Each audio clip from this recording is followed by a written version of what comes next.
What if the biggest things holding you back from getting lean were the exact rules that you've been told to follow, like slow and sustainable, or you just need to be consistent? Well, in this video, I'm exposing and I'm breaking down the 5 fitness rules that are keeping you stuck and ruining your fat loss progress. And I'm doing it with insights from some of YouTube's top fitness minds, so you can break free from that bad advice and finally get lean without the gym bro routine.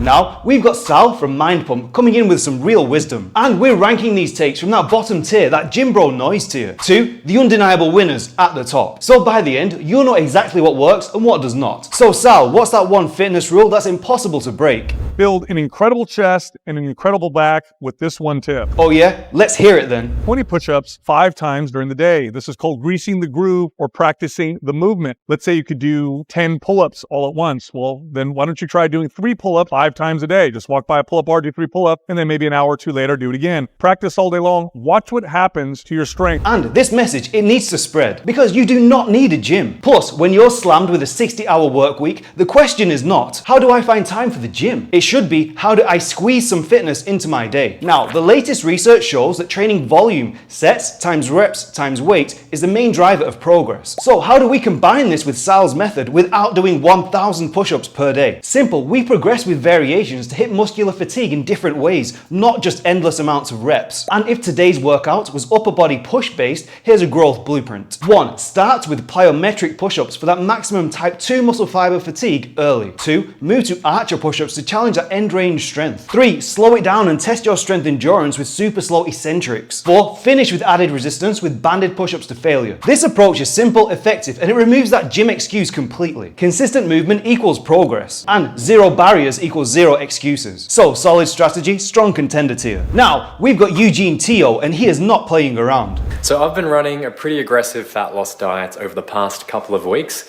that has me eating around 1,000 to 1,200 calories each day. To give you guys a reference point, my typical maintenance calorie intake, which is the amount of calories that I need to eat each day just to maintain my body weight at about 75 kilos when I started dieting, is around 2,500 calories or so. Yeah, you heard that right. His maintenance calories are 2,500. But to get lean, Eugene is only eating 1,000 to 1,200 calories per day. Now, just ask the average fitness coach and you'd hear a gasp with these buzzwords. Unsustainable, muscle loss. So, why is Eugene doing this? Doing a longer diet doesn't make you immune to things like losing muscle tissue or any of the negatives associated with being in a more aggressive deficit. The only real difference is that you're choosing to drag it out over a much longer time frame. Exactly, because once you've done this and got properly lean once, it becomes obvious. Slow and sustainable is just a way of making it feel more achievable. So let's address the 5 biggest arguments against fast fat loss. 1. Muscle loss. Actually, studies on aggressive diets as low as 800 calories per day show no muscle loss when protein intake and resistance training are both dialed in. 2. Sustainability. Actually better because you see rapid changes and the diet is over faster. 3. Hunger. Actually less. Your body gets better at mobilizing and utilizing body fat for fuel. So no more blood sugar crashes that trigger your brain with these panic signals for cravings. 4. Metabolic adaptation. Less, not more. Because the faster that you lose fat, the shorter your deficit lasts, which means less overall metabolic slowdown. 5. Weight regain. No difference either. Now, a 3-year randomized controlled trial found 0 differences in weight regain between slow and fast fat loss. So, does aggressive fat loss work? Yes, but if life is chaotic, unpredictable, or overwhelming, it can be too much to handle. And that's exactly why, even though I love it, it has to land in the use with caution tier. And if you're on a body transformation journey, or just thinking about getting started, I go live every Sunday from Austin, Texas, helping you kickstart your fitness for the week the anti-gym bro way in real time. And this is the AGB 105 Workouts Club. And this is your personal invite to train with me live in a 15 minutes micro workout challenge. Plus, every week I break down a key topic on getting lean and answer your questions live in the chat. So if you want to check that out, then subscribe to join me live in the AGB 105. Or if you just like what you're hearing, then go ahead and subscribe for more anti-gym bro fitness intel like this. Now we've got record breaker maniac Ross Edgley. And yeah, he's a little bit lean.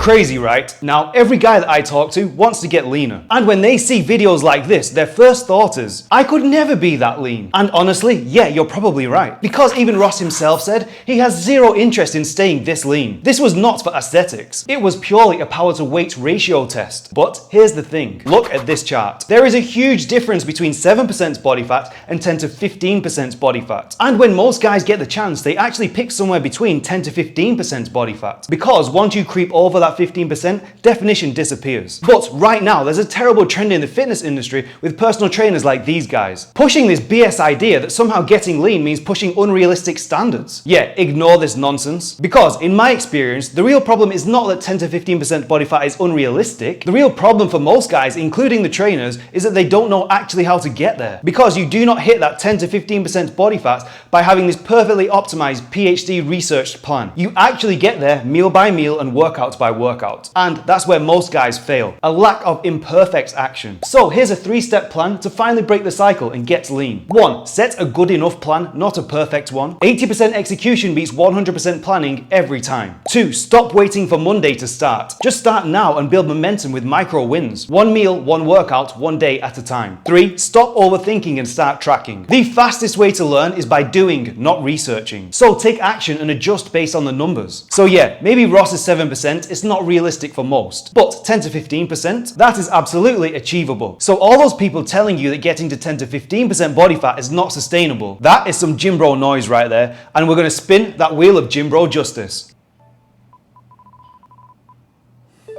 Shh. Gym Bro's silenced. Now we've got the Bioneer, and he's calling out one of the biggest obstacles to getting in shape. Feeling tired is one of the biggest obstacles to getting into shape, or achieving anything you want to in life, for that matter.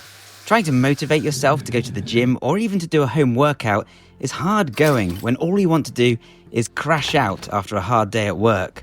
And he's not wrong. This feeling of lethargy is one of the top reasons people fall off track. But here's the mistake that most people make. They think the solution is food for energy. But here's the real problem. You're not tired from doing too much, you're lethargic from doing too little. You're lethargic because you spent the last 8 hours sitting in one spot, typing in a dark room, feeling stressed. And when you get home, your neurochemical cocktail is in the rest and digest mode. If you've been living this lethargic lifestyle for weeks, months, or years, then your mitochondrial activity is likely lower too. And you've probably felt this before. I know I have. So what's the fix? Well, this is where most people, they get it wrong. Because they assume the answer is to push through and go full beast mode after work for 1 hour. But that is not how your body works. The solution is not movement after sitting all day. It's actually movement during those 8 hours. So here's your game plan to stop that lethargy before it starts. 1. For every hour of sitting, get at least 5 minutes of movement. 2. Keep it simple. A 5-minute walk outside or a walking pad under your desk is all you need. 3. Missed your 5 minutes movement break? No problem, just use your lunch break to make up for the movement that you skipped. Now, keeping movement spread throughout the day, instead of batching it into this one intense hour when you're already lethargic. Game changer, and no doubt, this lands firmly in that strong contender tier. And if you're new here, my name is Tim. I'm a food scientist and personal trainer, now based in Austin, Texas. I specialize in helping guys hit 10 to 15% body fat without letting fitness take over their life. So if you want to get fit, look fit, and still have a life outside of the gym, you're in the right place. So subscribe to Train With Me live on Sundays in the AGB 105. Now it's my turn, and you know I've got a big rule you need to break.